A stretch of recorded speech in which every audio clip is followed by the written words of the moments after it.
Oh, I saw it. Mr. Kassler logged on as well. Mr. Kassler, when your variation comes up, the mayor will address you and welcome you to speak, and you're welcome to turn on your video at that time. And if you have any questions, let me know. Great, thanks a lot. Yeah. Okay, great. We are live now.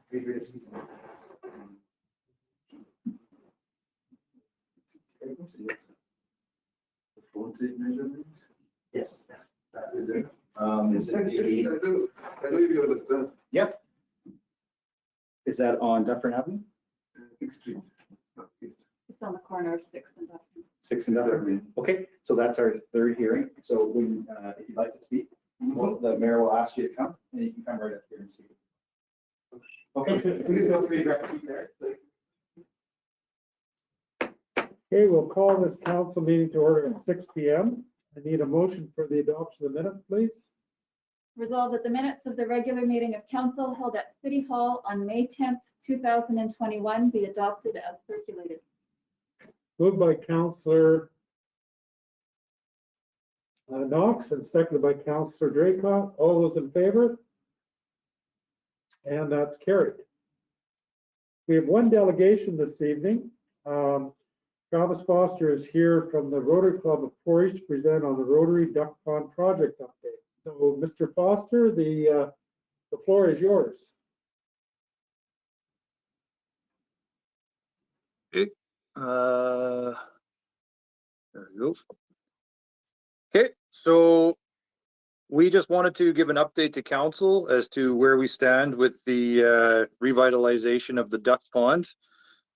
This was a project that the Rotary Club of Portage took on just over a year ago, back in March of 2020. And from there, our world kind of changed a little bit. This project is ending up taking a little bit longer just because of the inability to get groups together and social distance, but we are getting there. So our committee just thought it would be a good idea to get council up to date as to what's been completed so far and what's still to be done. So really what our purpose was we wanted to rejuvenate the existing community space for the enjoyment of all citizens and guests of Portage la Prairie. And we wanted to utilize our club's assets as well as the volunteers that we have and community partners and get this project completed. To date, we are completed phase 1 of what we were to accomplish in 2020. And the whole goal was to create a quiet and serene walking and sitting area and really just improve the asset that we have there over at Island Park. And of course, the where is at Island Park, the duck pond, I'm sure everybody's familiar with. So last year in summer of 2020, we took it upon ourselves to rebuild the waterfall on the north side of the pond. It was kind of lacking some attention for a few years, and it was no longer such it was a fall anymore. It was more just a kind of a trickle of water down into the pond. And so we built it right back from scratch and built it up again, so it actually is a waterfall. All we need now is some water in that pond, but I'm sure that'll happen once the lake levels rise up. In the fall, we reshored the shorelines and stripped all the banks around the entire pond. This was a pretty big undertaking for our club, but we had a lot of volunteers step up. And with the equipment that we had donated to us, we were able to really peel back the entire bank of the pond. There was definitely some plants and stuff that were there that we could have reused, but our professionals told us that it would be just easier just to start right from scratch, and so that's what we've done. We also had the city take down some of the big trees that were leaning over into the pond for us. So as of right now, it's all ready with black topsoil all around the entire pond, and then I believe even into the snowfall in the in 2020, we had light poles and low level lighting installed around the north end of the pond, with the waterfall. And so that too is all completed now at this point. So the work to be completed in 2021 was the replanting of all the sections around the entire pond. And it came to our attention a few months back where we had some organization approach us that actually wanted a piece of the pond to call their own. And so we ran with that idea and started kind of tapping on some businesses in town to see if they wanted to take on a section for a monetary donation for getting the actual plants, as well as taking on the initiative to help keep the area clean for the next 5 years. And we've actually had quite a few businesses in town step up, which include Southport, Co-op, Richardson's, and Stride. They've all taken on a section to call their own, and definitely is going to help us out as our club. You know, we can't do it all ourselves, so that's a great help. So that is going to be completed in the next few weeks, is the actual planting of all the shrubbery around the entire pond, which is definitely going to be a very time-consuming and hopefully we don't get too overwhelmed, but I'm sure we can get her done.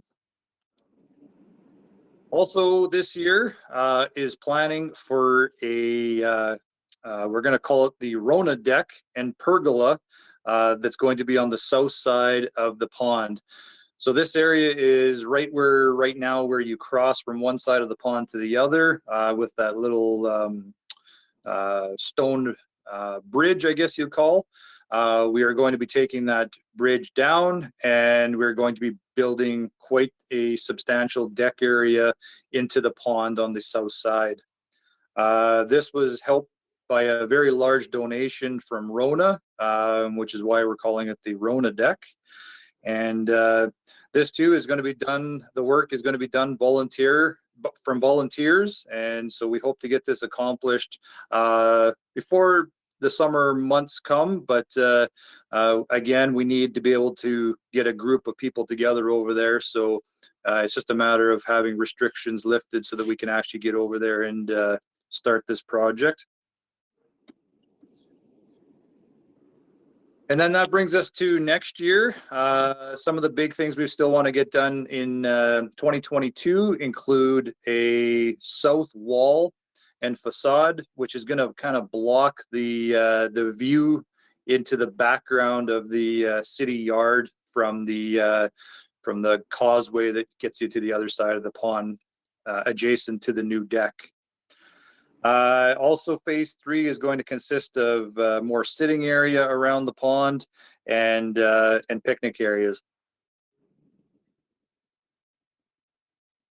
So from there, we really just wanted to thank our community support, which includes the City of Portage, Valerie Proctor from Proctor Design, Rona, Community Foundations and of Portage and District, Mackenzie's Portage Funeral Chapel, Southport Homestead Co-op, Richardson's, Stride, Jeffrey's Nurseries, EF Moon Construction, Laramie, David Weeb Landscaping, V&R Electric, Brent Fraze, Kennedy Landscaping, and many other hours of just personal volunteer hours. So that is where our project stands at this point. So if anybody has any questions, I'd be more than happy to answer them with the help of possibly some of the other people on our committee that are on council. Are there any questions for Mr. Foster from council? Councillor Knox, you had a question. I don't have a question, just a comment to well done Rotary, and it's so nice to see all your community partners involved, and just look forward to see these phases happen, and very well done. Thank you. Other questions or comments from members of council? Okay, well, I don't see any other questions, Mr. Foster. First of all, I just want to thank you for taking the time of your evening to come out and update us. It's a fantastic project. It's already looking so much better. And I know it's going to be really, really well used by the citizens of Portage and also many visitors that we're going to be getting in the future. So again, thank you very much for the update, and please convey our thanks to the Rotary Club of Portage. Perfect. Thank you for the time. We have a number of public hearings this evening. We'll open the public hearing for conditional use PC 2521. This is for Harrison at 73 First Street Southwest. Is there anyone here to speak to the hearing? I'm pretty sure this would be me, Charity Harrison here, just I guess here to answer any questions. I'm requesting a conditional use permit to allow for a home daycare in my residence. And I don't have a whole lot prepared. That's basically all that I'm here to do tonight. So if you have any questions, hold on, I'm trying to get my camera. Oh, there we go. Cooperate. So if you have any questions, I can answer those. Otherwise, that is basically all that's on my agenda for tonight. Okay. Were there any questions from members of council for Ms. Harrison? Not seeing any. Okay. I'll entertain a motion to close the public hearing. Be it resolved, and I so move that the public hearing for conditional use PC 25-21 Harrison for 73 First Street Southwest now be closed. Moved by Councillor Meyer and seconded by Councillor Buds. All those in favor? And that's carried. Okay, Council, in front of you from the Planning and Economic Development Committee, we have a request for a conditional use for Charity Harrison for 73 First Street Southwest. The issue is to allow for a home daycare, which is in a R1 residential single family zone. As all conditional uses, we can approve the conditional use application as presented. We can approve the conditional use application conditions, or we can deny the conditional use application. So some of the background: Charity Harrison, as the applicant, is applying for a conditional use to allow for a home daycare in an R1 residential single family zone. Similar conditional use requests for home daycares have been approved in the past, and those minute references are there for your reference as well. All of the references there are in a R1 residential single family zone. And just as further information, in August of 2019, an application was approved for a home daycare in an R3 residential multifamily zone, and the minute references are there as well. The application was circulated to various city departments. There have been no concerns. Public notices have been sent to all property owners within a 100-meter radius, and there have been no objections. So with that said, it's the administrative recommendation, and I so move that the Council of the City of Portage la Prairie approve the conditional use application of Charity Harrison to allow for a home daycare in an R1 residential single family zone at the property 73 First Street Southwest, which is legally described as Lot 8283, Plan 12 in the parish of Portage la Prairie. Moved by Councillor Meyer and seconded by Councillor Buds. Any questions or comments on the motion? All those in favor of the motion? And that's carried. Thank you. We'll open the public hearing for variation PC 2920. This is for Hope's Journey Inc. at 687 Tupper Street North. Is there anyone here to speak to the hearing?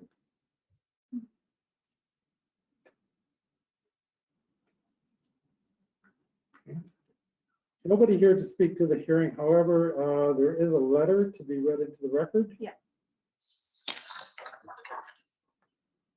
This letter is from Dale and Cheryl Nichols, who live at 660 First Street Northwest. We live right behind the proposed building site that Hope's Journey Home Inc. wants the variations for. We are not against the type of housing being proposed for this site, but have some reservations about the amount of distance these variations are, especially to the north. We do, although, have a very strong objection to them having their parking lot at the rear of the building, just a couple of meters from our own backyard. With the number of people that will be staying there, along with the workers, the parking area will have vehicles constantly pulling in and out of that lot at all times of the day and night.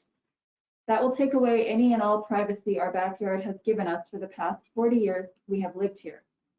Previous buildings and owners on this site have had their parking in front of the building with easy access off of Tupper Street and 7th Avenue. Also, if the lot is in the rear of the building, the vehicle's access would have to be down the narrow back lane and along our backyard to get to the lot. There are other similar housing one-level type complexes in Portage that have their parking area in front of the building. The housing on Tupper Street and Lorne Avenue, for example. There are also other similar one-level apartment complexes in our area that have their parking lots in front. One is right down the street from us on First. We would like this applicant to do the same and have their parking area in front as well. I don't think anyone would want a parking lot just off of their backyard in a residential area. So if the applicant is not willing to make this change, then we are against this applicant from building on this site at all. Thanks, and please give this serious attention.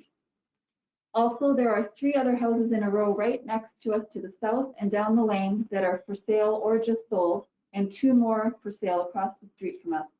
So I'm guessing these people will not contact you with their objections, as they will be leaving the area soon and it won't be affecting them. And the new neighbors won't be moving in beside us and into their new houses until your meeting is over with. Therefore, they won't have the information or the chance to share their objections, but we are assuming they would feel the same about the parking behind our houses, just as our current neighbors do that are leaving. We are strongly objecting to the parking lot being at the rear of the proposed building and ask for this objection to be looked at seriously and changed. Thanks again, Dale Nichols and Cheryl Nichols. Need a motion to close the public hearing?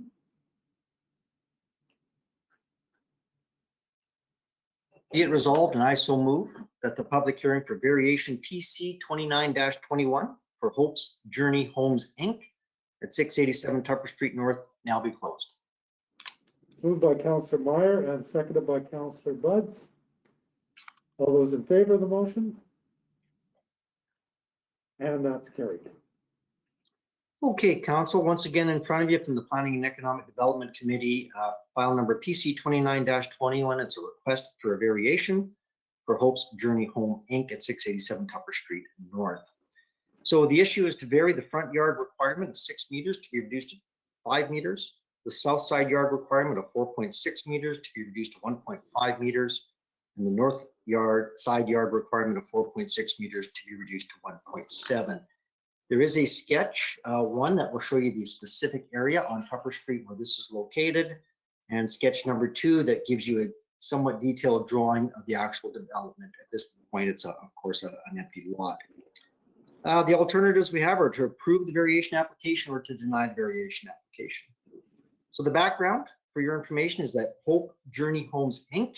is applying for a variation order to allow the following, as I mentioned previously, front yard requirement of 6 meters to be reduced to 5 meters, the south side yard requirement of 4.6 meters to be reduced to 1.5 meters, and the north side yard requirement of 4.6 meters to be reduced to 1.7 meters. The applicants would like to have a group residence fit on the property. The building is in an R3 residential multi-family zone. The application has been circulated to various city departments and there have been no concerns. Public notices have been sent to all property owners with a 100-meter radius with the 1 objection letter noticed. So with that said, it's the administrative recommendation, and I so move that the Council of the City of Portage la Prairie approve the variation request of Hope's Journey Home, Inc. to vary the following: front yard requirement of 6 meters to be reduced to 5 meters, the south side yard requirement of 4.6 meters to be reduced to 1.5 meters, and the north side yard requirement of 4.6 meters to be reduced to 1.7 meters at the property known as 687 Tupper Street North, which is legally described as lots 893, 894, 895, Plan 66 in the parish of Portage la Prairie. Moved by Councillor Meyer and seconded by Councillor Buds. Any questions or comments on the motion? Councillor Knox? Through your worship to maybe Mr. Brooks, I'm just curious with the comments from the objection letter, was there any discussion regarding where on the property the parking is located and the reason it's there? There was no discussion on where it was, and it fits their property. There's no requirement in the bylaw that says it has to be in the front yard. And there's numerous cases around town where there is parking in businesses off a back lane with residential behind them. And that's not a request on here either. It's just for the front and side yards. But no, there wasn't, in answer to your question, no, there was no discussion on where it was to be in. Thank you. Other questions or comments on the motion?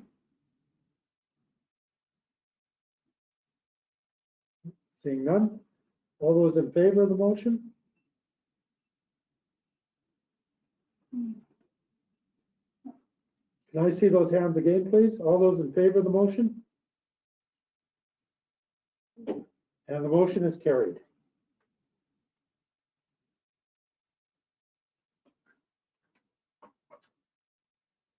Okay, we'll open the public hearing for variation PC 30-21. This is for Counselor Cooley at 605 Dufferin Avenue East. Is there anyone here to speak to the hearing?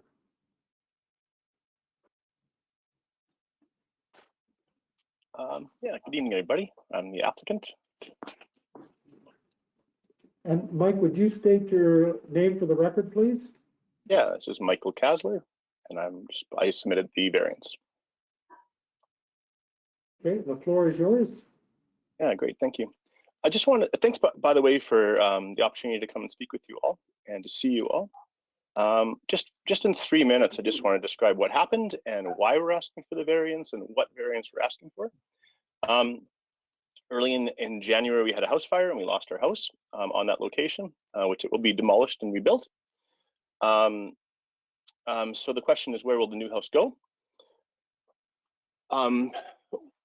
The house was over 100 years old and it was placed on the lot in a place that doesn't comply with the current variance. Current allowances for frontage and sidage. So the reason why we're asking for a variance is when we bought the house, there's two things. 20 years ago when we bought the house, there was two things we loved the most about it. One was it was an old house that we could restore, which we kind of did, and then we lost it. But the second reason why we loved the house was because of the yard. And there was a significant backyard connected to the house. And we've also invested quite a lot in the backyard and the space and the perennials and the bushes and the 100-year-old tree that's now in their house build a backyard that wouldn't probably last, wouldn't be able to live if we were to have to comply with the current frontage rules. So really the request is simply to allow the front of our house, our new house, to remain where the front of our old house was. So it's related to the frontage. So we're just simply asking for the new house to be placed with the same frontage as our old house, which had been there for over 100 years, which my understanding is without much issue to have the house at the frontage that it always has had. And that way we don't also lose the yard and our investment in the yard and all the things that we have just invested in there in terms of perennials and trees and bushes and various bits of the yard that we've really enjoyed. So I think that's the basic essence of the request. So thanks for hearing it. I guess if there's questions, I'm happy to hear them, or I'm not quite sure what happens next, but I'll hang in here for a bit. Were there any questions from council for Mr. Kasler? Councilor Draycott, please. Thank you, Your Worship. Through Your Worship to Mr. Kasler, sorry for the loss of your house. Yeah. It was a beautiful house for sure. Just for clarification, it does say on the sketch proposed new driveway, but that is the location of your old driveway, is it not? No, the driveway comes off of 6th right now.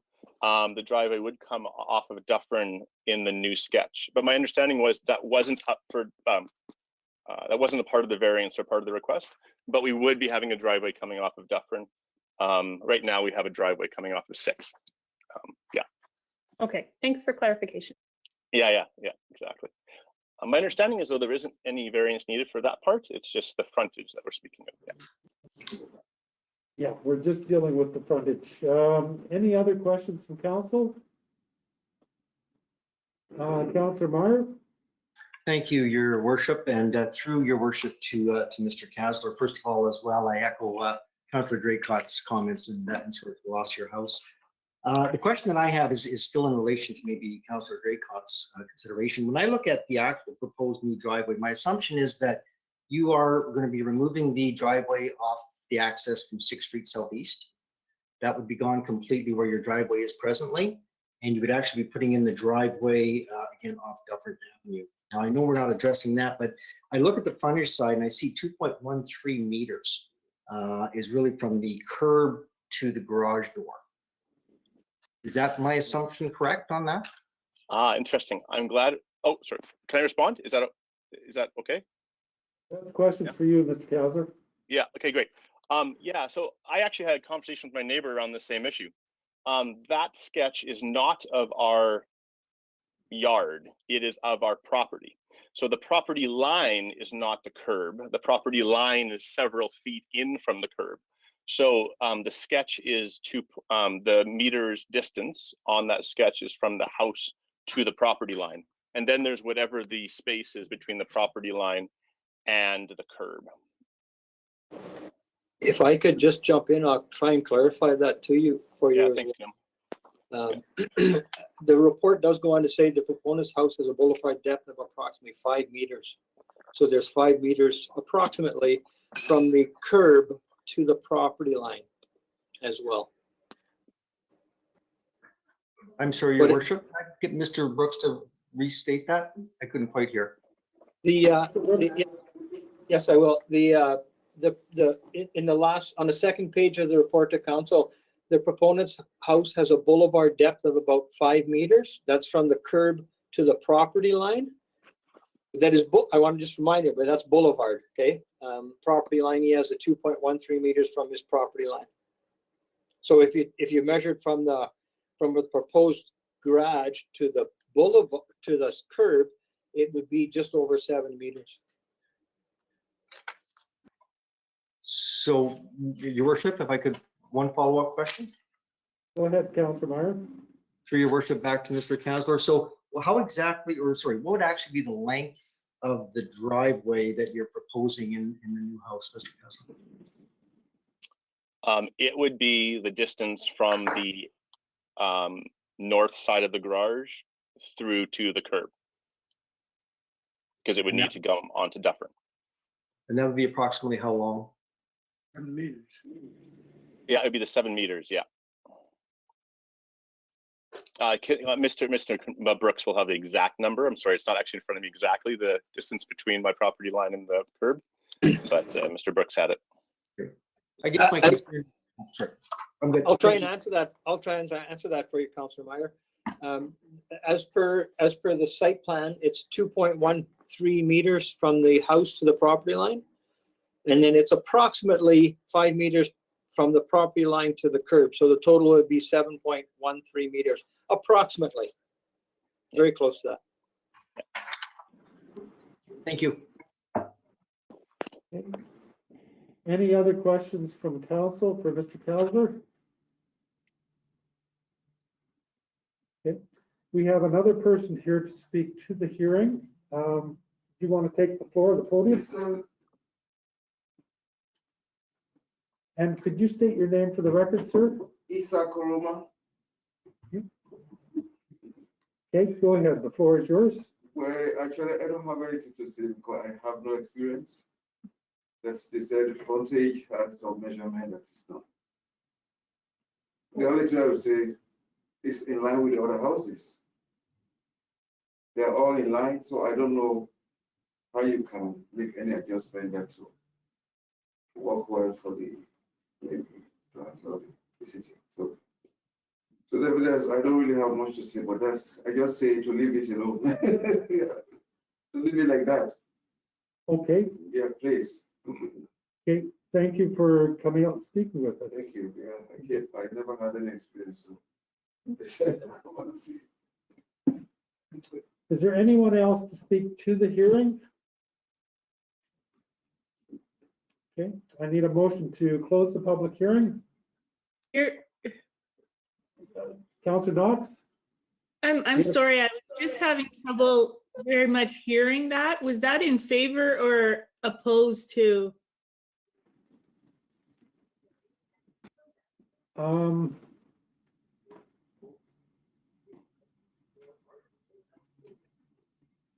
not really sure. he's in favor of leaving it where it was before. Oh, I in, think. in favor of leaving it where it was before. Yes, please, yeah, Okay, Yeah. thank you. Yes, yeah, yeah. In favor. so in favor of it. You hear that, Councillor Knox? Yep, yep, I understand. Thank you. Okay, thank you. I'll So then- entertain a motion to close the public hearing. So be it resolved, and I so move that the public hearing for variation PC 30-21, Kasler Cooley at 605 Dufferin now be closed. Moved by Councillor Meyer and seconded by Councillor Buds. All those in favor of the motion? And that's carried. Okay, council, in front of you, once again from the Planning and Economic Development Committee, file number PC 30-21. It's a request for variation, 605 Dufferin Avenue East. The issue is to vary the front yard requirement of 7.5 meters to be reduced to 2.13 meters. The alternatives to approve the variation application or to deny the application. So the background, as you heard the applicant state, Michael Kasler and Jessica Cooley are applying for a variation order to allow the front yard requirement of 7.5 meters to be reduced down to 2.13. As the applicant mentioned, they had a house fire and would like to keep the new dwelling in the same location. This would ensure their existing developed yard is maintained as it was before the fire. City Council has approved similar requests as follows, and the PC minute references are there for your reference. The building is in an R1 residential single family zone. So the application, council, was circulated to various city departments, and there was a concern from city operations that the front yard should be as close as possible to the required 7.5 meter setback to allow for parking in the front yard. A site visit of the area reveals that of the 10 houses on the south side of this block, only the proponent's house for 2.13 meters and a new build at 635 Dufferin Avenue at 4.267 meters are closer than what is allowed. Of the 11 houses on the north side of the street, 2 are approximately 6 meters back from the front property line and 1 is approximately 5.48 meters back from the front property line as well. So the proponent's house does have a boulevard depth of approximately 5 meters, and there's no sidewalk on the north side of this property. The house to the east has a driveway on the west side of the property. The proposed new driveway of the applicant would be approximately 10 feet to the west of the existing neighbor's driveway, and the applicant currently, as discussed, has a driveway that comes off 6th Street. The detailed drawings are there for your reference. Public notices have been sent to all property owners with a 100-meter radius. And just to confirm, that was a letter of, or a statement of support, that we had one there. So it's administrative recommendation, and I so move that the council of the city of Portage la Prairie approve the variation request of Michael Kasler and Jessica Cooley to vary the front yard requirement of 7.5 meters to be reduced to 2.13 meters at the property known as 605 Dufferin Avenue East, which is legally described as Lot 3, Block 8, Plan 8 in the parish of Portage la Prairie. Moved by Councillor Meyer and seconded by Councillor Buds. Any questions or comments on the motion? Councillor Meyer? Thank you, Your Worship. Just have one quick request, if I could. I do notice that there is a concern from city operations. I know we've heard previously from our Mr. Brooks, and could maybe just expand on it, maybe just confirm exactly what the concern is, if there is an issue that could create from parking a vehicle in that lot, or if there's sufficient room. Yes, I can answer that. The bylaw states 7.5 meters for your front yard, so that for street cleaning, snow removal, if you got a vehicle that is 6 meters long, which is 20 feet versus 20 or 21 feet for a truck, you will be out close to the curb with your vehicle. So if there's snow removal going by and your vehicle is out close to the curb, it causes concerns with snowplow putting their wing down to clear the driveway and stuff like that. So that was the concern, I believe, in regards to that.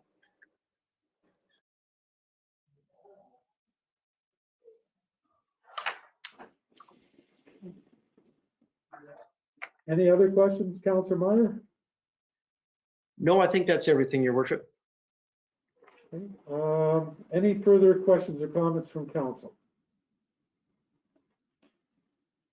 Your worship, if I may, as that concern was brought up by operations, I just want to give Ms. Lapid Jobin, our Director of Operations, an opportunity to comment if she had anything to add to that concern from administration. I don't think so. I think that was basically the concern, is that the vehicles parking in the driveway would be encroaching into the city property that could cause trouble with snow plows and that sort of thing. Okay, thanks for that clarification. Councillor Meyer? Sorry, one more thing, Your Worship. I guess the question I have is if we set a precedent regarding the frontage, will that have any future impact on any other requests that if the driveway is smaller than needed, that it could create an issue? Assuming we always sometimes make these decisions based on previous precedents as well. We've never had a request for anything that's been this short for a frontage. I guess, is there any other concerns by any of our departments in relationship to that? Mr. Pito? Through your worship to Councillor Meyer, the report references other instances where shorter driveways were allowed. This is significantly shorter than other variances as referenced in the report. Again, the concern is we want to make sure that when we're snow clearing that we're not having to stop or work around vehicles for efficiency and for the best product. So, there is a concern, it's referenced in the report, that this driveway is fairly short. If council wants there's administrative recommendation coming from planning, and if that's basically the request from the proponent, if council had concerns or would like to hear more concerns from operations and wanted to change that distance at all, they'd be welcome to amend the resolution. However, that's up to council's consideration, and I'd be happy to answer any other questions. Councillor Meyer? Thank you, Your Worship. With that said, I would like to request an amendment to the administrative recommendation if there's any other support from council. I would like to amend the recommendation to read that the council of the city of Portage la Prairie approve the variation request of Michael Kasler and Jessica Cooley to vary the front yard requirement of 7.5 meters be reduced to 4.27 meters at the property known as 605 Dufferin Avenue East, which is legally described as Lot 3, Block 8, Plan 8, Parish of Portage la Prairie. Okay, amended motion moved by Councillor Meyer. Is there a seconder for the amendment?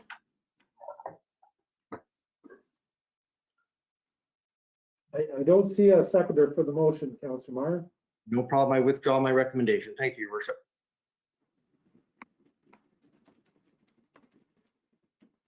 Okay, so a motion's been moved by Councillor Meyer. Did we have a seconder on that? The original administrative recommendation. We had, Your Worship, I believe I did second the original recommendation. Okay, thank you. And if it's not in the record, I do so now. We've got it. Thank you. Any further questions or comments on the motion? All those in favor of the motion? And that's carried. Thank you. And that concludes this evening's public hearings. We're going to move right into committee. First up is Finance, Legislative and Property Committee. Councillor Buds, please. Thank you, Your Worship. Your committee has nothing to report tonight. Thank you. City Planning and Economic Development Committee. Councillor Meyer, please. Thank you, Your Worship. Your City Planning and Economic Development Committee has nothing further. Thank you. Community Services Committee. Councillor Draycott, please. Thanks, Your Worship. Nothing for Community Services Committee at this moment. Thank you. And Waterworks Committee. Councillor Wall. Thank you, Your Worship. Nothing at this time. Thank you. Transportation Committee. Councillor Espy. Thank you, Your Worship. The Transportation Committee has nothing to report. And Councillor Knox. Public Safety Committee. Thank you, Your Worship. Public Safety has nothing in this portion of the meeting, but we do have one item under new business. Okay, thank you. We have no deferred business this evening. However, we do have a number of items of new business. First item of new business is April building stats. This is for information, and this is city planning and economic development. Councilor Meyer. Thank you, Your Worship. Councillor, of course, as usual, in front of you, you've got the separate building reports, both for the city of Portage la Prairie and the RM of Portage la Prairie. As usual, we're regional when we like to present these, so I do draw your attention to the combined building report. So to make a long story short, we do recognize that our permits are up for the number of permits over the previous year. As expected, we knew that the dollar value would be down as most of the major projects are completed, but it really is exciting to see the number of permits and the actions that are going on. I draw your attention to two areas. One is the repair area. You'll see that the significant increase in permits year over year, and that's maybe due to the pandemic and the COVID, and maybe that's what's causing the increase in the lumber prices. I'm not quite sure, but you see a lot of that stuff taking place. And then also, if you notice at the bottom, there's also an increase in RTMs. So that's a bit like a cottage industry now, and we see a number of those starting to increase. And those are tenfold what they were last year. With that said, that's pretty much the building report for April of 2021. Thank you, Councilor Meyer. Our next item of new business is the award tender for supply of water and wastewater treatment chemicals, and this is Waterworks Committee. Councilor Wall, please. Thank you, Your Worship. Yes, the issue is the tender award for the supply of water and wastewater treatment chemicals to award the 12-month contract for the supply of various chemicals for the water treatment plant and water pollution control facility as specified in tender number 21 OPS 023. The alternatives are to not award the contracts or to award the contract to the low bidder for each chemical as follows. There's quite a list of all the various chemicals and the prices bid for them. The tender was posted on Merck's website and electronically posted on the city's webpage. 14 copies of the tender were sent out and 8 submissions received. The tender closed at 2 p.m. on Tuesday, May 11th, 2021. Contract is to supply the treatment chemicals for a 12-month period from June 1st, 2021 to May 31st, 2022. The tender award should be issued for each individual chemical based on the 12-month pricing of the lowest bidder for each chemical. Tender is followed procurement tender process that incorporates sustainability and best value bid. The rated criteria was set at 10 points maximum for sustainability factors and 90 points for pricing for 100 total points. Some chemicals are only shipped in bulk quantities, and in some cases, we must purchase more than 1 year's required quantity. For example, cationic coagulant. For other chemicals, we will have significant inventory on site and a full year's supply has not been tendered. This results in the estimated annual cost indicated differing from the 1-year tender price. Below is a comparison of the budget to estimated annual cost for each chemical. Chemical expenditures are expected to be reasonably close to budget estimates. So you'll see in front of you a list of all the chemicals, the budget, and the annual cost from the lowest bidder. The overall annual chemical budget is $1,751,223.16. And the overall total annual chemical price is estimated at $1,629,471.67, excluding GST. The administrative recommendation is, and I so move, that the Council of the City of Portage la Prairie award contracts for the supply of treatment chemicals for the water treatment plant and the water pollution control facility for a 12-month period as specified in tender 21 OPS 023 to the following companies for the respective chemical product for their submitted tender price excluding GST as follows. Lime to Greymont Western Canada, potassium permanganate to Cleartech Industries, chlorine to Brentag Canada, fluoride to Brentag Canada, polyaluminum chloride to Border Chemical Company, phosphoric acid to Univar Canada Limited, dry anionic polymer to Univar Limited, cationic coagulant to Brentag Limited, sodium hydroxide to Brentag Canada, calcium thiosulfate to Cleartech Industries, sodium hypochlorite to Brentag Canada, sodium hydroxide to Univar Canada Limited, and magnesium oxide slurry to Inland Environmental Resources.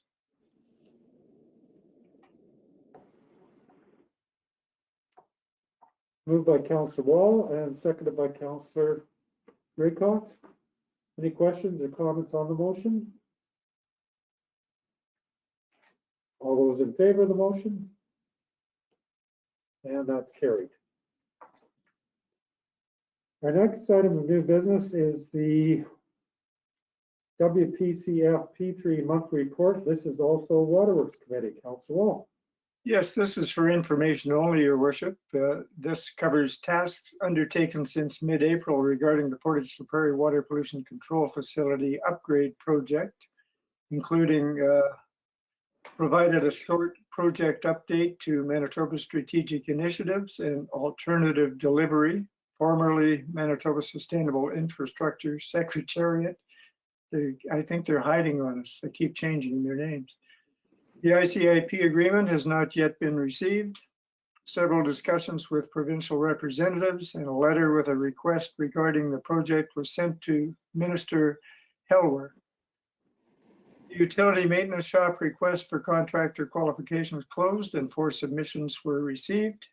3 proponents were selected for the next phase. The design build request for proposal was issued on April 19th and closes May 27th, 2021. The RFP includes an opportunity for the design build team to consider long-term energy savings for the city, and the team will assess each proposal accordingly. The teams will submit a 25% design with their proposal. A site visit was provided to each team on April 22nd. This building will be funded approximately 50% under the ICIP program. The details of the project agreement and request for proposal documents continue to be drafted, reviewed, and revised as needed. Project payment mechanism options and industrial service agreement cost-sharing approaches are being considered. It's intended to issue the RFP once the wastewater loading and required treatment is confirmed and the funding is confirmed, which should be late in May. Discussion regarding industrial wastewater treatment requirements continue and appear to be nearly settled. Tasks over the next month will include reviewing and proposing amendments to the ICIP funding agreement if received, confirming the industrial wastewater loading and treatment requirement, finalizing the scope of work for the request proposals and project agreement review of the proposals submitted in response to the RFP for the design build of the utility maintenance building, and compiling additional historical documents and wastewater characterization documents to be made available to the proponents. And that's my report, Your Worship. Thank you, Councillor Wall. Our next item of new business is the award for the tender for 2021 pavement program. This is Transportation Committee. Councillor Espy, please. Thank you, Your Worship. The issue is to award the tender for the 2021 payment program. Alternatives are to do not award the tender or to award the tender to one of the following. The chart is the bidders that came in and how they were rated. So the background analysis, the tender for the 2021 pavement contract was advertised in the Construction Association of Rural Manitoba, Winnipeg Construction Association, Merck's city webpage. Due to COVID-19, tenders were distributed digitally to 11 contractors. The tender closed on May 11th, 2021. The tender has followed the new procurement process that incorporates sustainability factors. Ratings were based on a total possible 100 points awarded, with 10 points for sustainability factors and 90 points for pricing. The evaluation does not consider factors such as experience, qualifications, ability to perform the work, nor past performance. Maple Leaf Construction's schedule anticipates a start date of June 1st, 2021. However, it will take some time after the award to obtain performance bond and finalize the contract. The 2021 pavement contract includes the following work: 8th Street Northeast, Lauren Avenue to south of Fisher Avenue, Maplewood Crescent, 6th Street Northwest to 7th Avenue, 9th Street Northwest, 5th Avenue to 7th Avenue, Meehan Avenue, Westerbridge Road intersection, Cedar Bay Patch, Poplar Bay East Leg reconstruction, 6th Avenue, 6th Street Northeast Patch, Meehan Avenue, Rose Street intersection, 5th Avenue Northwest to 5th Street Northwest to 8th Street Northwest. Overlay program, the 2021 overlay program budget is $611,000 with an additional $59,000 carried over from the 2020 Industrial Park water main renewal for patching the excavations in the roadway for a total of $670,000 to complete the project. With the contract tender price of $513,903.50 being lower than the pre-tender estimates of the remaining budget of $156,097 will be used to resurface Crescent Road from Royal Road to 4th Street Southwest. Now, if you go back to the chart, you'll see that Maple Leaf Construction scored 100 points with Messington Construction Limited coming in just over them in price and scoring 99.1 points. I will make this administrative recommendation. I will move it, but that does not necessarily mean that I will support the administrative recommendation, but I would like to move it so we can open it up for conversation. It is the administrative recommendation that the Council of the City of Portage la Prairie award the 2021 pavement contract as specified in tender 21 OPS 022 to Maple Leaf Construction Limited for the price of $513,903.50 net of GST, and that the remaining budget be used for an asphalt overlay on Crescent Road from Royal Road to 4th Street Southwest. And I so move. Moved by Councillor Espy and seconded by Councillor Meyer. Questions or comments on the motion?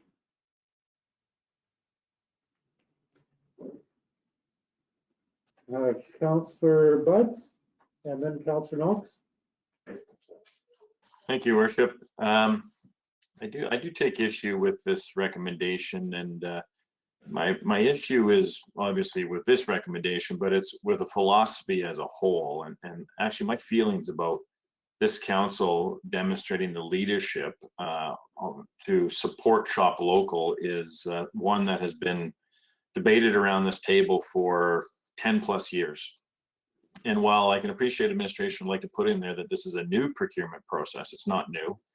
It's something that we've been using and something that was born out of a request for council to go back and say we have to find ways in order to support our local businesses in our region, because it is my belief, and I know it's a belief in many citizens, that businesses in our community are the backbone of our communities. They support so many of the things that are going on. We just had a presentation today indicating that the support came from the Rotary Pond, and that's borne by a lot of small business, medium-sized businesses in our community.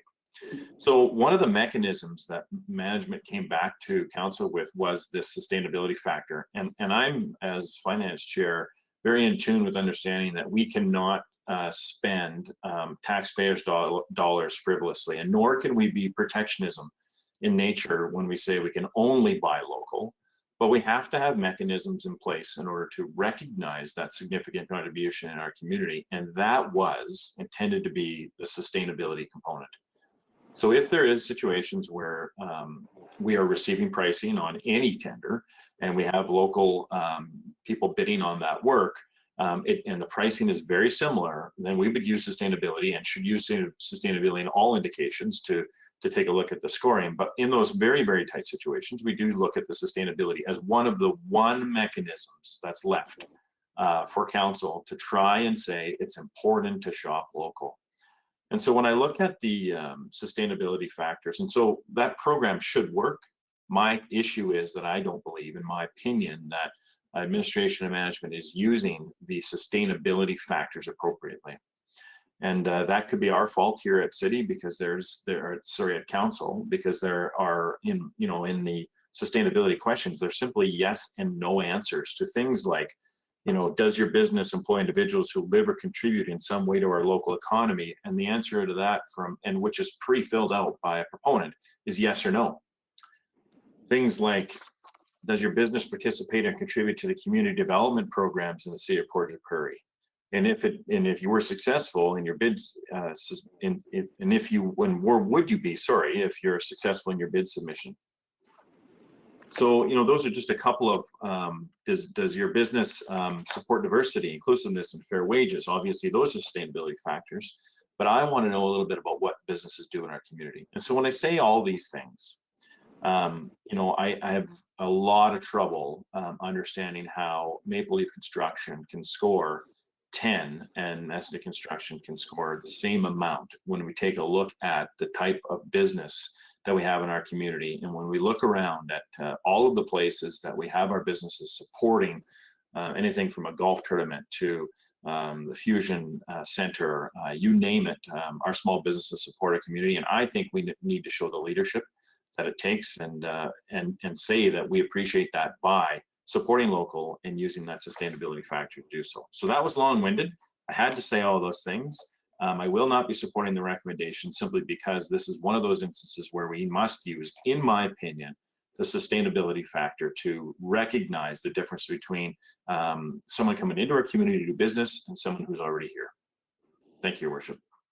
Thank you, Councillor Buds. And Councillor Knox, you had a question or a comment? My comments are right with what Councillor Buds was saying. I agree with our sustainability factors need to be looked at, and we promote shop local, and I think we have to, like, if there was $100,000 price difference, this wouldn't be discussion, but we're talking $5,000. So my question is for clarification. Can I amend this motion? If I may, Your Worship, through to Councillor Knox. So the recommendation you have in front of you, Council, is administrative recommendation. That recommendation comes from the policies set by Council, and this is above $100,000. So the approval and the decisions ultimately rests with City Council. So if you wish to amend the administrative sorry, this has been a moved motion. If you wish to amend the motion, you're well within your right. Obviously, administratively, when you have a procurement policy and you follow it and you make a recommendation to council, and as administration has, and you followed your procedures, you do potentially put yourself at risk at changing that policy while you're in the process of consideration and making a different recommendation. I can speak to more of that if council has additional questions in terms of any type of legal risk in the procurement policy. So just for my clarification, if let's say this wasn't awarded at this time, then what would happen?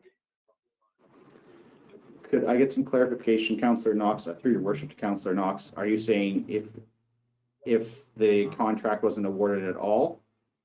Or like, yeah, so in order to, if I had a recommendation to amend it, I could put another company in there and put a motion forward as an amendment?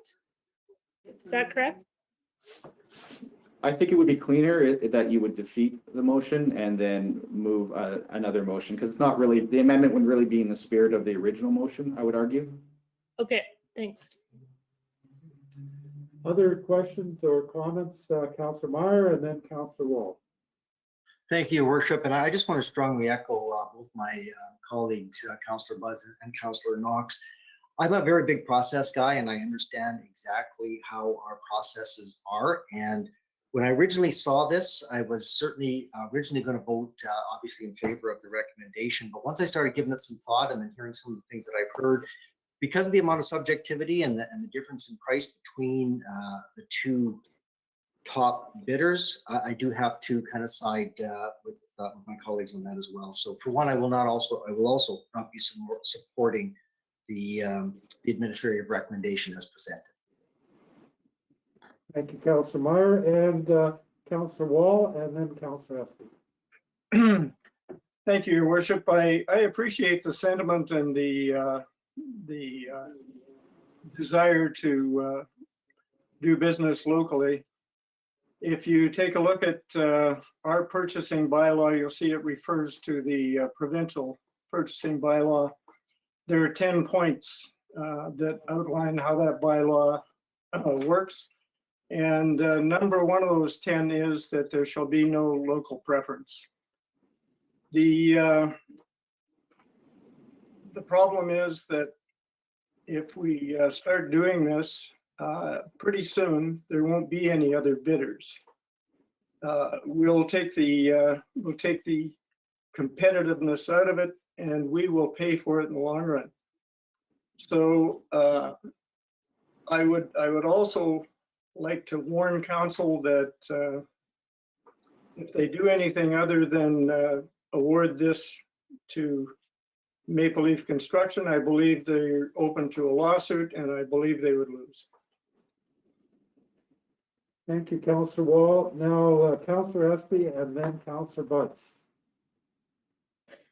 Thank you, Your Worship. I couldn't possibly have said it better than Councillor Buds had a few moments ago. But I would like to point out the fact that we have been through this many times.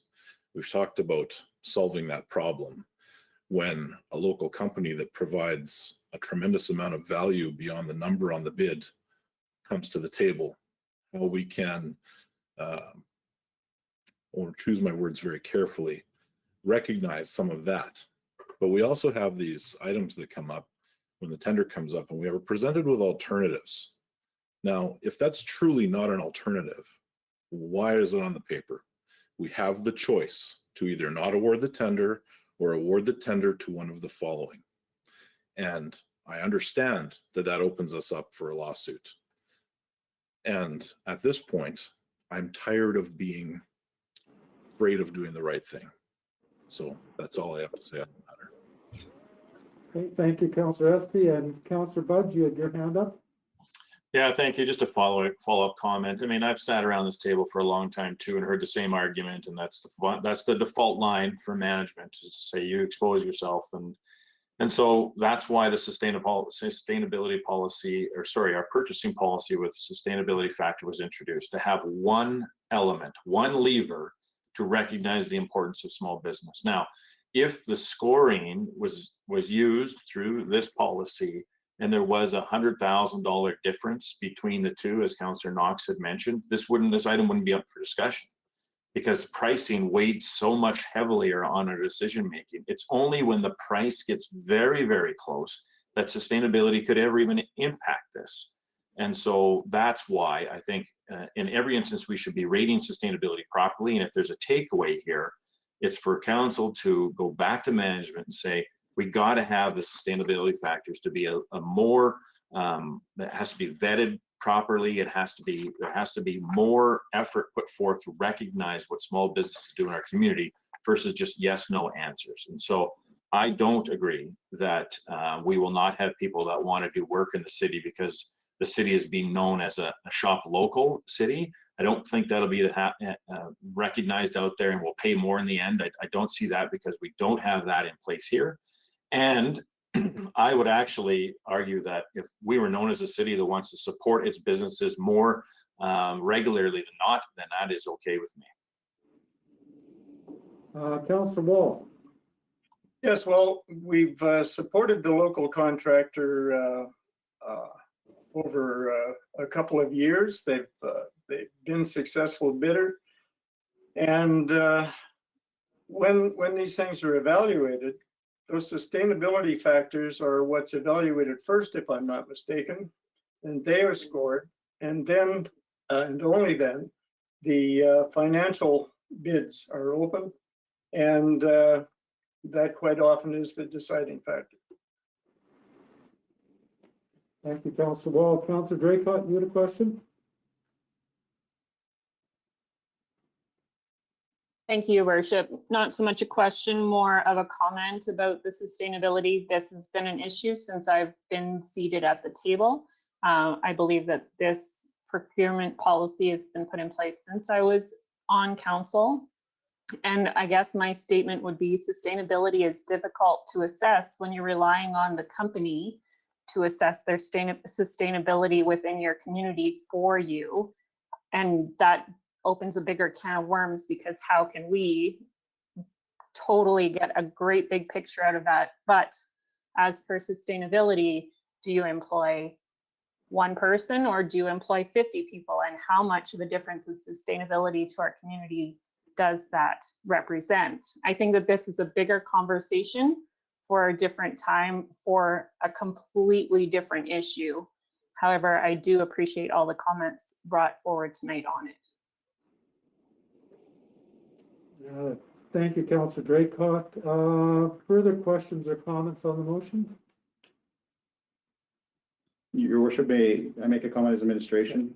Through your worship to council, I've heard the conversation. I definitely appreciate the alternating views of council, but as administration, it's my responsibility to make sure council understands any type of risks they may be making by making certain decisions. This policy was put in place. It was part of the tender. Administration followed as best they could and made a recommendation to council. If council does not take that recommendation, I want them to be aware that there are legal risks to not doing so. And that could potentially mean a lawsuit from another proponent. Typically in case law, what you'll see is that the city could potentially be responsible for the profit margin of the proponent should we award it to somebody else. So there's potential financial and legal risk by not going with the administrative recommendation. I also understand council's concerns about the sustainability factors. Again, you can't have a policy that specifies shop local. It is against provincial statutes, trade statutes. There's ways we can put factors in that consider the holistic impact, but in terms of a specifically shop local criteria, it's just very hard to do. In fact, is against a lot of trade regulations. So I just want council to understand if they go against the administrative recommendation that there's legal risk and they understand in doing so when making that decision. I'd be happy to answer any other questions. Any final questions or comments from members of council? Okay, I'd like to speak to this issue. So Councillor Buds, I'm going to ask you to assume the chair, please. Okay, Your Worship. So we have, I appreciate all the comments here. I know that we all want our local businesses to be successful. I think administration has outlined the legal risks, but I also want to comment on the risks to our integrity, the integrity of the process. This process that was used this year was the same process was used last year, the year before. And I think that Councillor Draycott made mention of it, that if the process is going to be changed, then that's fair ball. Council has the ability to change that process. But I don't know that this is the time to be doing it. All the people that bid on this knew what the process was. We knew what it was. Administration has followed the direction from this council. Okay. So I want to be really clear about that. All of us here tonight were around the table when these new processes were brought in. If they're not working, we don't think they're working, then there's a process for changing it. But I will be supporting this motion this evening, and I believe it's a responsible thing to do, not only because of the legal ramifications, but also because of the whole integrity of the process. Thank you very much.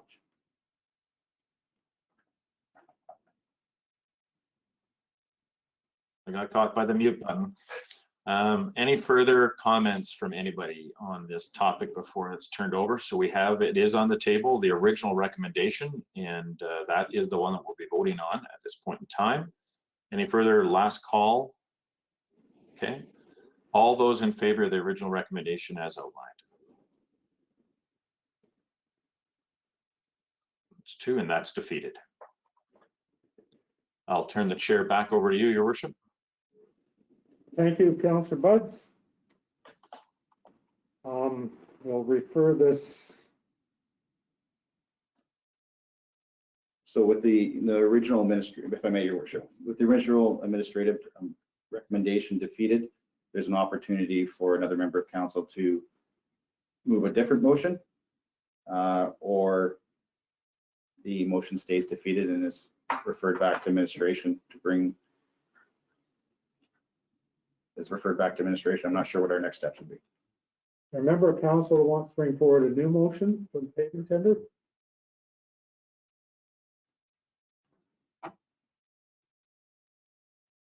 Councillor Espy?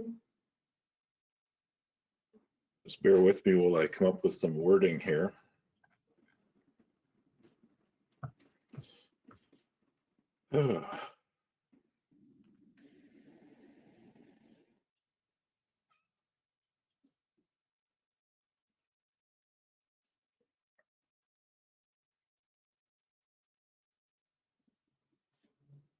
All right, so the new motion that I'm putting forward is that the council of the city of Portage la Prairie award the 2021 pavement contract as specified in tender 21 OPS 022 to Messington Construction Limited for the price of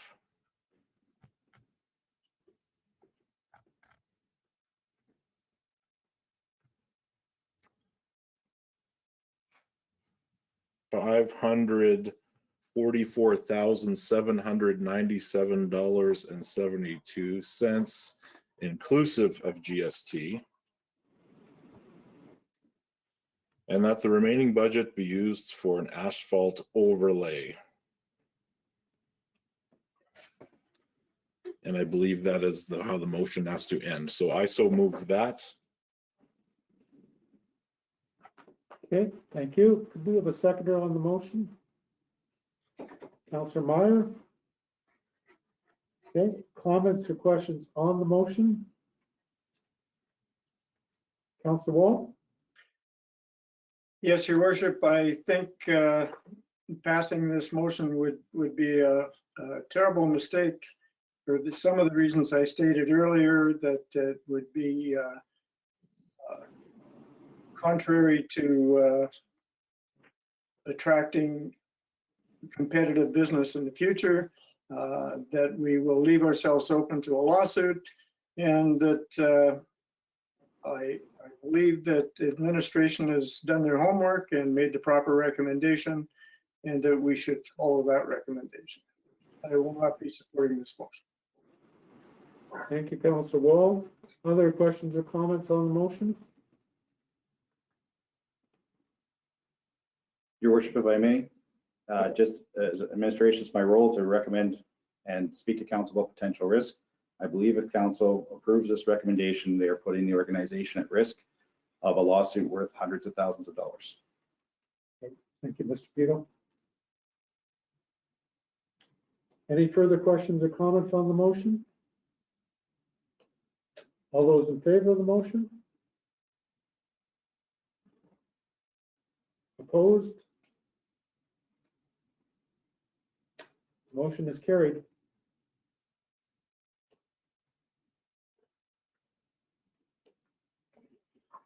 Okay, our next item of new business is community vaccination support. This is Public Safety Committee. Councillor Knox, please. Thank you, Your Worship. We have one item tonight, and it is support for community vaccination. So as we all know, our province is currently battling our third wave of COVID-19, where it's putting our provincial healthcare system's ability to care for the ill in jeopardy. Our Chief Public Health Officer for the province of Manitoba and the Premier of Manitoba have asked that all Manitobans become vaccinated against COVID-19 to protect themselves and their loved ones and prevent community spread to our most vulnerable citizens. Evidence has shown that communities who have a higher percentage of residents that are vaccinated have a better chance of avoiding significant community spread of viruses.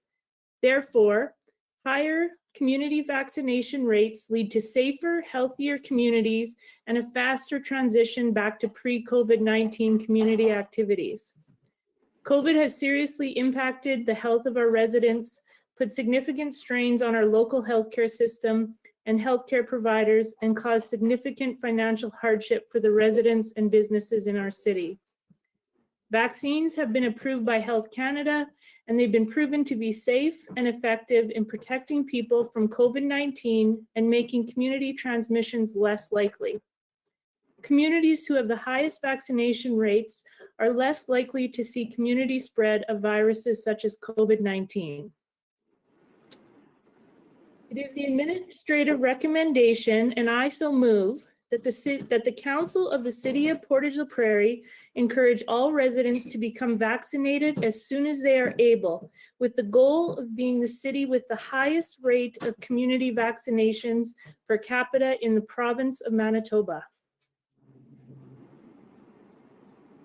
Moved And by also, Councillor Portage, assist the province of Manitoba wherever possible to encourage vaccination efforts, and I so move. Moved by Councillor Knox and seconded by Councillor Buds. Any questions or comments on the motion? All those in favor of the motion?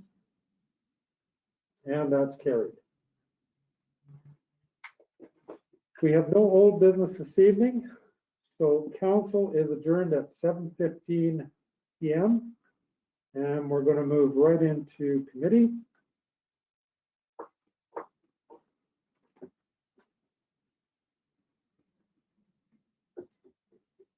Call committee to order at 7:15 p.m. First up is Finance Legislative Property Committee. Councillor Buds, please. Thank you, Your Worship. Your committee has nothing to report. Thank you. City Planning and Economic Development, Councillor Meyer. Thank you, Your Worship. The City Planning and Economic Development Committee has nothing on the agenda, but I would like to make one comment, if I may. I would like to take this opportunity and moment just to give a brief shout out to the Portage and District Chamber of Commerce. We do know that the challenges that everybody is facing right now is something that we've never ever seen before, and anything that can be done to help support, create the spirit, and do some things, I think is certainly worth mentioning. The chambers work hard to support business, not only their members, but obviously the business in and around through their association with a number of organizations as well. And I just want to kind of really comment on something that kind of brought the community together. I trust everybody has seen the sign wars that have been carrying on within the city of Portage la Prairie and the region. I think it's just a really good kind of a feel-good moment where the community is kind of getting together and being involved. So I want to certainly give the chamber some credit for leading that effort as well. In addition to coming up June the 7th, we know Burger Wars. Anything we can do to create a community involvement and a spirit, I think, is a really good thing. So I just wanted to mention that. Thank you very much for your time. Thank you, Councillor Meyer. Community Services Committee, Councillor Drake, please. Thank you, Worship. I don't have anything except for I'm totally behind a burger war. Can't wait for it to start. Okay, thank you, Councillor Draycott. Councillor Wall, Waterworks Committee. Thank you, Your Worship. Waterworks Committee has no report this evening. Thank you. And Councillor Espy, Transportation Committee. Thank you, Your Worship. The Transportation Committee has nothing to report. And Councillor Knox, Public Safety Committee. Thank you, Your Worship. Nothing from your Public Safety Committee this evening. Okay. Thank you. And thank you for coming out, everybody. Committee is adjourned at 7:17 p.m.